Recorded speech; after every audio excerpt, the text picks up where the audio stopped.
মুখ্যমন্ত্রী যে রাজনৈতিক দলের গর্ভ থেকে তার দলের জন্ম দিয়েছেন সেই কংগ্রেস কার্যত ওই ব্রিটিশের শেখানো কথা বিপ্লবীদের চিরকাল সন্ত্রাসবাদী মনে করে এসেছে। কংগ্রেস বিপ্লবীদের মিসগাইডেড প্যাট্রিয়ট বলতো। কংগ্রেস বাংলার সঙ্গে, বাঙালির সঙ্গে, বাঙালি বিপ্লবীদের সঙ্গে বিশ্বাসঘাতকতা করেছে, প্রতারণা করেছে, টেক্সট থেকে তাদের নাম সরিয়ে দিয়েছে।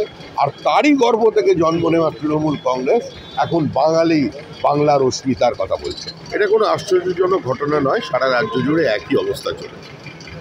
তৃণমূলের আগ্রাসন থেকে কেউ মুক্ত নয়, সে গ্রামের প্রান্তিক মানুষ হোক কিংবা কোনো বড় ব্যবসায়ী হোক।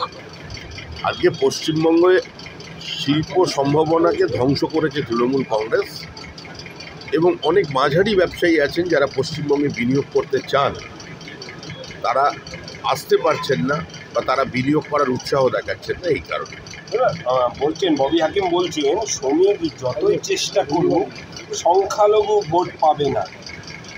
দেখুন, আমি তো সংখ্যালঘু ভোট পাওয়ার জন্য কোনো আবেদন করিনি।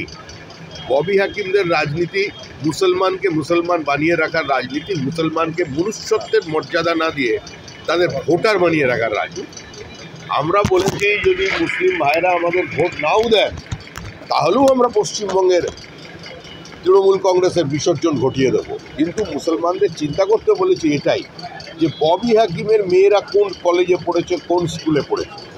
পশ্চিমবঙ্গে যারা এই মুসলিমদের সেন্টিমেন্ট নিয়ে, তাদের ব্লক ভোট নিয়ে রাজনীতি করেন, তারা একবার চিন্তা করুন যে তাদের বাড়িতে সন্তান সন্ততির সংখ্যা কত, আর নেতা যারা আছে ফিরহাদ হাকিম, সিদ্দিকুল্লাহ চৌধুরী কিংবা এখন জাভেদ খান, এদের সন্তান সন্ততির সংখ্যা কত আর কোথায় পড়াশুনো করেছে, কে তাদের ছেলে মেয়েদের মাদ্রাসায় পাঠিয়েছে। একজন মুসলমান নেতার নাম বলুন সারা ভারতবর্ষে যার ছেলে মেয়ে খারিজি মাদ্রাসায় পড়েছে। সুতরাং ভোটের সময় তাদের কথা মনে পড়বে, ভোটের সময় মাথায় ফেজ টুপি পরে তারা পৌঁছে যাবে, চলবে না। আর ববি হাকিম তো এরকম ছিলেন না, উনি তো দুর্গা পুজো করেন, উনি তো নামাজি হিন্দু ছিলেন। আমি তো ববি হাকিমকে জানি নামাজি হিন্দু বলে। উনি এত বড় দুর্গা পুজো করেন, আবার তারই সঙ্গে এরকম ধর্মপ্রাণ একজন মুসলমান, ওর এরকম পরিবর্তন হচ্ছে কেন? দক্ষিণ কলকাতার নিউ আলিপুর সংলগ্ন এলাকায় রাস্তায় দাঁড়িয়ে থাকা একাধিক লরি ভেঙে দিল পুলিশ।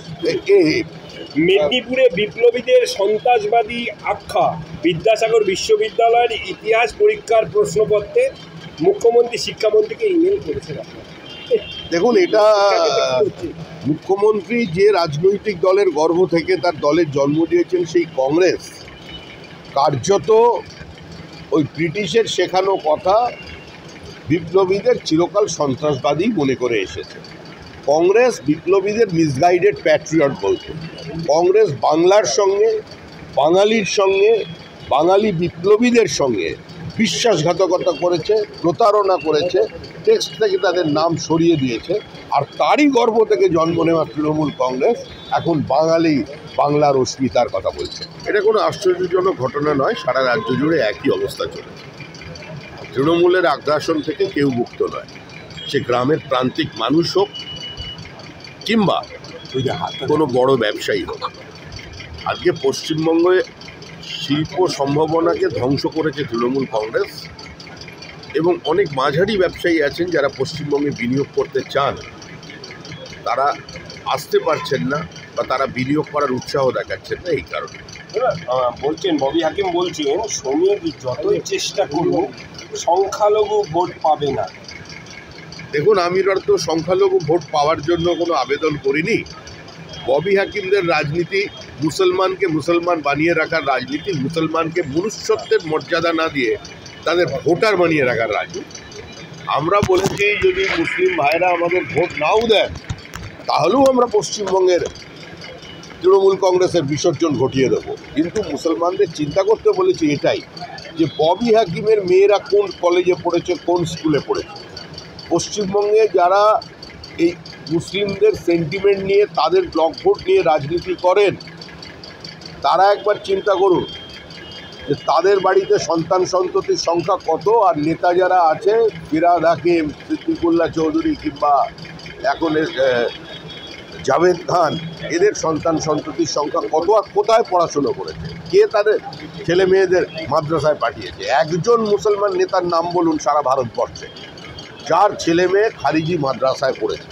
সুতরাং ভোটের সময় তাদের কথা মনে পড়বে, ভোটের সময় মাথায় ফেজ টুপি পরে তারা পৌঁছে যাবে, চলবে না। আর ববি হাকিম তো এরকম ছিলেন না, উনি তো দুর্গা পুজো করেন, উনি তো নামাজি হিন্দু ছিলেন। আমি তো ববি হাকিমকে জানি নামাজি হিন্দু বলে। উনি এত বড় দুর্গা পুজো করেন, আবার তারই সঙ্গে এরকম ধর্মপ্রাণ একজন মুসলমান, ওর এরকম পরিবর্তন হচ্ছে কেন? দক্ষিণ কলকাতার নিউ আলিপুর সংলগ্ন এলাকায় রাস্তায় দাঁড়িয়ে থাকা একাধিক লরি ভেঙে দিল পুলিশ। মেদিনীপুরে বিপ্লবীদের সন্ত্রাসবাদী আখ্যা, বিদ্যাসাগর বিশ্ববিদ্যালয়ের ইতিহাস পরীক্ষার প্রশ্নপত্রে মুখ্যমন্ত্রী শিক্ষামন্ত্রীকে ইমেল করেছেন। দেখুন, এটা মুখ্যমন্ত্রী যে রাজনৈতিক দলের গর্ভ থেকে তার দলের জন্ম দিয়েছেন, সেই কংগ্রেস কার্যত ওই ব্রিটিশের শেখানো কথা বিপ্লবীদের চিরকাল সন্ত্রাসবাদী মনে করে এসেছে। কংগ্রেস বিপ্লবীদের মিসগাইডেড প্যাট্রিয়ট বলতো। কংগ্রেস বাংলার সঙ্গে, বাঙালির সঙ্গে, বাঙালি বিপ্লবীদের সঙ্গে বিশ্বাসঘাতকতা করেছে, প্রতারণা করেছে, টেক্সট থেকে তাদের নাম সরিয়ে দিয়েছে। আর তারই গর্ভ থেকে জন্ম নেওয়া তৃণমূল কংগ্রেস এখন বাংলার অস্মিতার কথা বলছে। এটা কোনো আশ্চর্যজনক ঘটনা নয়, সারা রাজ্য জুড়ে একই অবস্থা চলেছে। তৃণমূলের আগ্রাসন থেকে কেউ মুক্ত নয়, সে গ্রামের প্রান্তিক মানুষ হোক কিংবা কোনো বড় ব্যবসায়ী হোক। আজকে পশ্চিমবঙ্গে শিল্প সম্ভাবনাকে ধ্বংস করেছে তৃণমূল কংগ্রেস, এবং অনেক মাঝারি ব্যবসায়ী আছেন যারা পশ্চিমবঙ্গে বিনিয়োগ করতে চান, তারা আসতে পারছেন না বা তারা বিনিয়োগ করার উৎসাহ দেখাচ্ছেন না। এই কারণে বলছেন, ববি হাকিম বলছেন, শ্রমিক যতই চেষ্টা করুন সংখ্যালঘু ভোট পাবে না। দেখুন, আমি তো সংখ্যালঘু ভোট পাওয়ার জন্য কোনো আবেদন করিনি। ববি হাকিমদের রাজনীতি মুসলমানকে মুসলমান বানিয়ে রাখার রাজনীতি, মুসলমানকে মনুষ্যত্বের মর্যাদা না দিয়ে তাদের ভোটার বানিয়ে রাখার রাজনীতি। আমরা বলেছি যদি মুসলিম ভাইরা আমাদের ভোট নাও দেন, তাহলেও আমরা পশ্চিমবঙ্গের তৃণমূল কংগ্রেসের বিসর্জন ঘটিয়ে দেবো। কিন্তু মুসলমানদের চিন্তা করতে বলেছি এটাই, যে ববি হাকিমের মেয়েরা কোন কলেজে পড়েছে, কোন স্কুলে পড়েছে। পশ্চিমবঙ্গে যারা এই মুসলিমদের সেন্টিমেন্ট নিয়ে, তাদের ব্লক ভোট নিয়ে রাজনীতি করেন, তারা একবার চিন্তা করুন যে তাদের বাড়িতে সন্তান সন্ততির সংখ্যা কত, আর নেতা যারা আছে ফিরহাদ হাকিম, সিদ্দিকুল্লাহ চৌধুরী কিংবা এখন জাভেদ খান, এদের সন্তান সন্ততির সংখ্যা কত আর কোথায় পড়াশুনো করেছে।